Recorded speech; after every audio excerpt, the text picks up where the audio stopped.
is my real pleasure to be here with you all today, and many thanks to the Telecom Review for your very kind invitation. And I so much wanted to be with you in person, but sadly that was not possible this time. Today I want to talk to you about seizing the opportunities of 5G.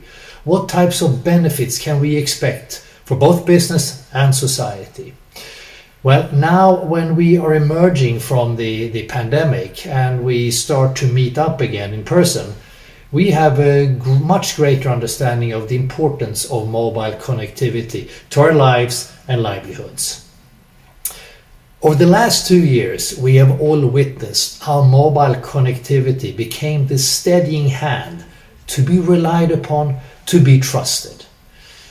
Remember that this is an industry that has some 5.2 billion mobile subscribers and contributes 4.4 trillion or 5.1% to the global GDP. It is indeed a very, very powerful platform. When we convened in Mobile World Congress in Barcelona in June under fairly challenging circumstances, I might say, we saw that scores of government ministers and head of telco regulators prioritized the opportunity to travel to Barcelona and to plot the digital path to economic recovery. It is clear that the importance of resilient mobile connectivity to society and the economy has never been clearer. So what does the future hold for the mobile industry? Well, the answer is quite simple. It is intelligent connectivity, where the combination of 5G, AI, IoT and big data will turn on digitization across all industries. Now, the full extent of the transformative value of 5G is only now becoming apparent and is being rolled out. Each technology transition has typically taken 10 years to mature and have had a lifespan over 30 or so years. And so the next decade, a wave of mobile-led technology unicorns will be born from 5G, and they will drive our future economies. By the end of 2021, 5G networks will cover a fifth of the global population and will play an increasingly central role in the enterprise sector, which is estimated to generate an additional $700 billion revenue per year for the mobile industry by 2030. Critical to achieve those extra revenue streams are solutions such as Telco Edge Cloud, Gaia-X, hubs, private networks and 5G advanced, and of course ample amount of spectrum in relevant bands. Now, without spectrum for 5G, well, there can be no 5G, obviously. Mid-band spectrum capacity will drive some of the most advanced industrial applications of 5G. Low-band spectrum below 1 gigahertz or so is scarce and needed for rural capacity and to lower the digital divide. And access to high band, the millimeter wave spectrum, is also a driver of 5G innovation, thanks to the gigabit speeds and ultra low latency that it offers. Well, in my opinion, the mobile industry has three strong leadership foundations: challenge, champion and care. Those are the three C's. Our industry continually challenges the present and today stands firmly for facts, science and trust in technology, for diversity and inclusion, and for interoperability, scale and security. Secondly, the industry has always been a champion of the future, forecasting the needs and behaviors of citizens, businesses and society everywhere, and investing and innovating continuously up to the point that the pandemic has had very little impact on the current 5G momentum. In terms of CapEx, mobile operators are facing an investment requirement of around $1.1 trillion worldwide between 2020 and 2025, and roughly 80% of that will be towards 5G networks. Yet financially, sustainability is an ongoing challenge for the industry under current conditions, and we urgently need to explore and establish innovative financial models to close the investment gap. Now, last month, the Broadband Commission, we published the executive summary of a working group report that is addressing these obstacles head on, and the report gave the following 3 recommendations. Firstly, that the ICT sector's contributions to governments should be earmarked to be spent on initiatives supporting connectivity and adoption goals.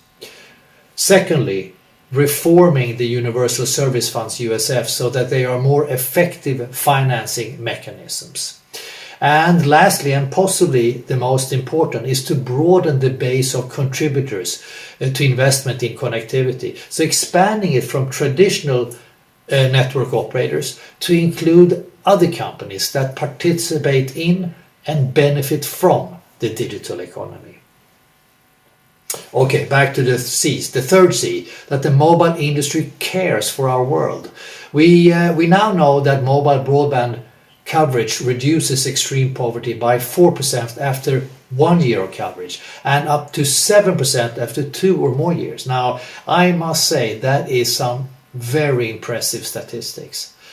And the mobile industry is committed to the United Nations 17 Sustainable Development Goals, and our contribution is currently measuring highest against number 9, industry innovation and infrastructure, 4, quality education, and number 3, good health and well-being. On climate, after announcing the industry ambition to reach net zero carbon emissions by 2050 at the very latest, this year our industry has been recognized by the United Nations Race to Zero as a first breakthrough sector, something we are very proud of. And it is important to understand that as an industry, we lift significantly more than what we weigh. Because mobile sector emissions, such as constructing and running networks and using your handsets, are only 0.4% of total global emissions, so very low. While mobile connectivity enables carbon emission reductions in other industries that are 10 times the emissions of the mobile industry itself. Now, it is important that we all, public and private sectors, play our parts to face up to the climate emergency, as highlighted at COP26 last month. And so back to 5G. 5G rollouts have continued at the pace in the latter phase of the pandemic. As of third quarter of this year, over 170 operators have now launched commercial 5G in every region of the world, although take-up remains early stage and concentrated in certain regions. By the end of this year, 5G will be in use by nearly 8% of the global customer base, or around 640 million subscribers, most of which come from China, Korea, Japan, US, some of the European countries, and some of the Middle East countries. The consumer story is anchored in the speed upgrade. On average, this should be added 5 to 10 times the speed of LTE into the hundreds of megabits per second. Beyond that, we see promise in entertainment and, of course, gaming, specifically for esports, where 5G private networks are being used in tournament venues. In the enterprise sector, 5G is a catalyst for Industry 4.0, including transportation verticals, power grids, hospitals, and healthcare settings. We forecast that global IoT volumes to reach 25 billion by 2025. Successful 5G leadership is all about priorities. Obtaining enough spectrum is a priority, and 5G connectivity for enterprise verticals is a priority, and how to use AR/VR to enable new services. New technology techniques such as virtualized infrastructure, open interface standards, and mix and match vendor solutions are also a priority.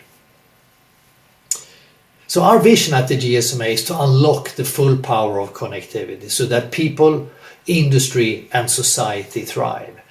The mobile industry will continue to do what it does best.